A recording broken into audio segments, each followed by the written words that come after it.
한국 역사상 가장 막강한 권력을 휘둘렀던 신하가 누구인지 아시나요? 그 답은 바로 고려시대 최충원입니다.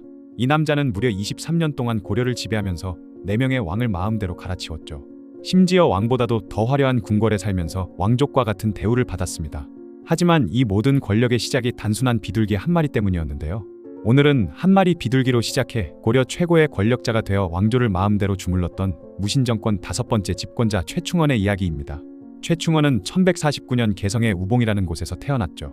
아버지 최원호는 상장군이라는 높은 무관직을 지냈지만 그 윗대 조상들은 그리 눈에 띄지 않는 평범한 집안이었습니다. 어린 시절 최충원은 문관의 길을 걸었는데요. 양훈령이라는 왕실에 술을 공급하는 팔품직 관리로 시작했는데 이는 상당히 낮은 직책이었죠. 이에 최충원은 이런 직책을 부끄럽게 여겨 무관으로 전직하게 됩니다. 이미 이때부터 남다른 야심을 품고 있었던 것이죠. 그러다 1170년 무신정변이 일어났고 1174년 서경에서 조이총의 난이 발생했을 때 그는 부원수 기탁성에 눈에 띄면서 별초도령에 임명되어 큰 공을 세웠죠. 이때부터 그의 이름이 중앙정계에 알려지기 시작했습니다. 하지만 이의민이 집권하면서 최충원의 승진은 급격히 둔화되는데요. 이의민과 사이가 좋지 않았던 최충원은 1187년 경상진주도 안찰사에 임명되었다가 탄핵을 당해 조기 해임되기도 했죠. 그 후로는 중급직위를 전전하며 10년 가까이 승진이 막혔습니다. 이때 최충원의 나이가 이미 40대 후반이었으니 그의 속은 점점 타들어갔죠. 그리고 1196년 최충원이 48세가 되던 해에 그의 운명을 바꾸게 되는 일이 벌어지는데 이의민의 아들 이지영이 최충원의 동생 최충수가 기르던 비둘기를 다짜고짜 빼앗아간 것입니다. 그런데 이 비둘기가 보통 비둘기가 아니었는데요. 당시 권력자들이 키우던 비둘기는 혈통 좋고 값비싼 명품 비둘기였죠. 그래서 최충수가 이지영의 집에 찾아가 비둘기를 돌려달라고 했더니 이지영은 오히려 최충수를 결박하고 모욕을 줬습니다. 이에 격분한 최충수는 바로 형 최충원을 찾아가 이의민 일가를 제거하자고 제안했죠.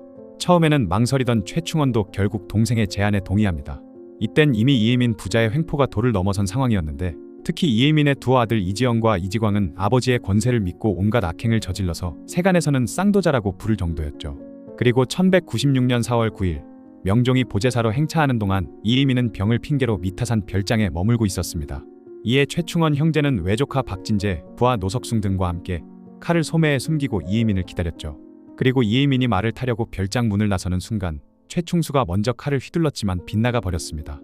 이에 최충원이 나서서 단칼에 이의민의 목을 베어버리자 주변에 있던 수십 명의 종자들은 주인의 머리가 날아가는 광경을 보고 겁에 질려 모두 도망쳐버렸죠.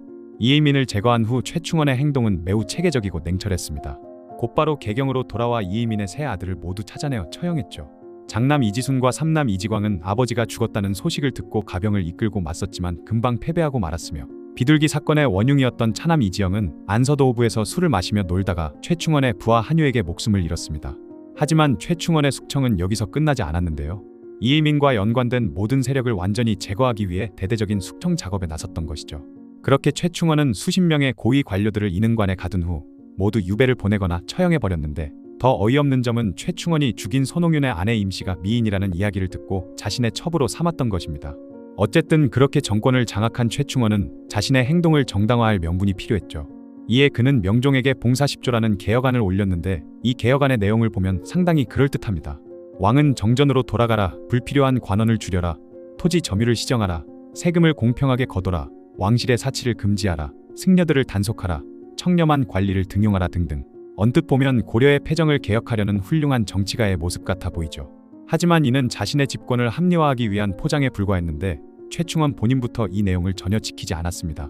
심지어 그는 훗날 왕궁과 맞먹는 크기의 호화로운 저택을 짓고 교정도감이라는 사설 기관을 만들어 정적을 감시하고 탄압까지 했으니 봉사십조는 그저 명분일 뿐이었죠.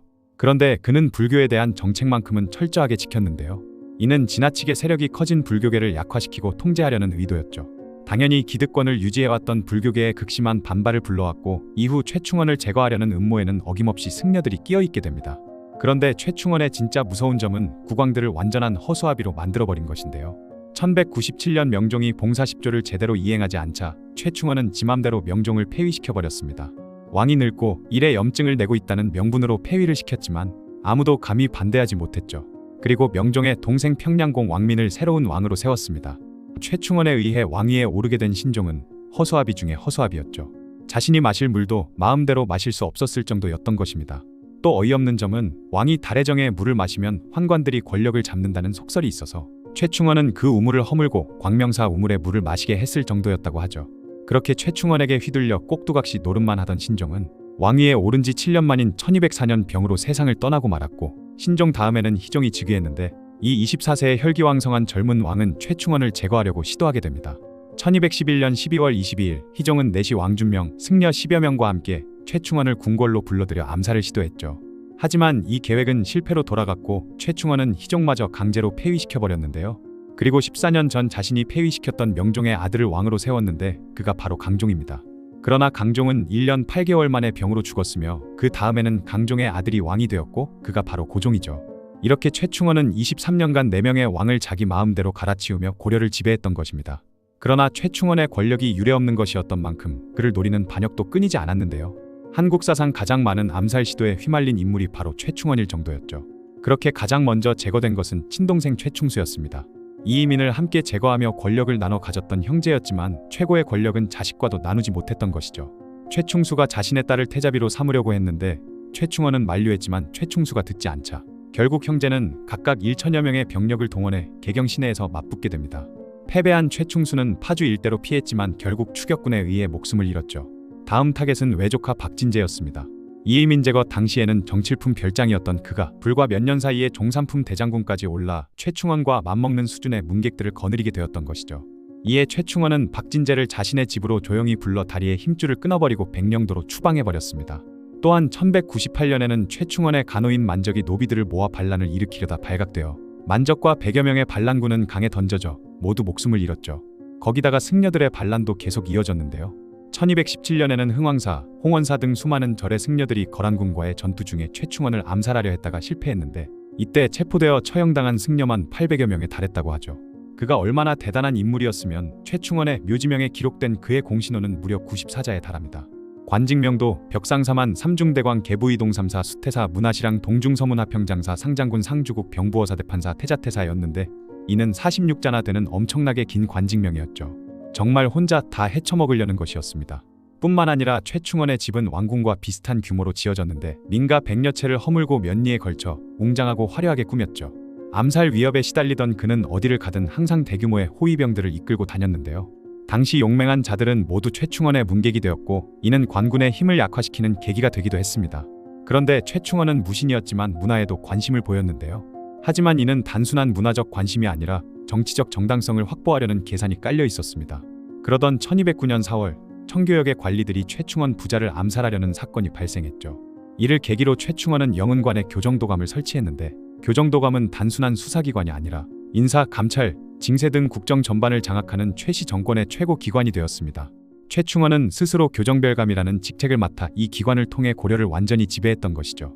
그러던 1216년 거란의 잔존 세력이 압록강을 건너 고려를 침공해왔다는 보고가 올라왔습니다.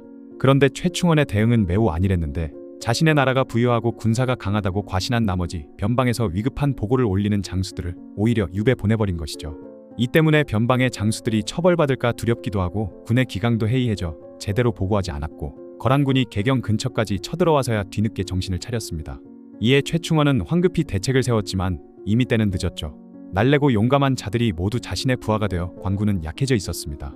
결국 거란군은 선임문까지 와서 황교를 불태우고 유유히 퇴각했는데 이 사건은 최충원의 권력이 얼마나 사적이고 이기적인지를 보여주는 대표적인 사례였죠. 그리고 그는 70세가 되어서도 은퇴를 하지 않고 권력을 두 손에 움켜쥐고 있었는데요. 고종으로부터 궤장을 받아 그대로 지위를 유지했던 것입니다.